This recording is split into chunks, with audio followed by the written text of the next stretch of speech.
బస్సా? నేను నీకు ఎంత ఇన్ఫార్మర్ అయితే మాత్రం నువ్వు ఎప్పుడు పిలిస్తే అప్పుడు రావాలా?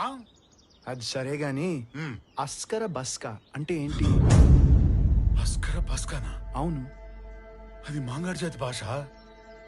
చూడు, వాళ్ళ ఆడబిడ్డలతో నువ్వు మాట్లాడినా, వాళ్ళ గూడెంకేసి కన్నెత్తి చూసినా చేతులు నరికి చెట్లు గెలాడదీస్తారు తెలుసా?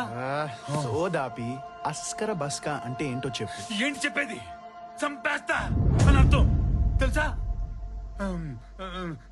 నన్ను దాని గురించి ఏం అడక్కు, నాకేం తెలీదు.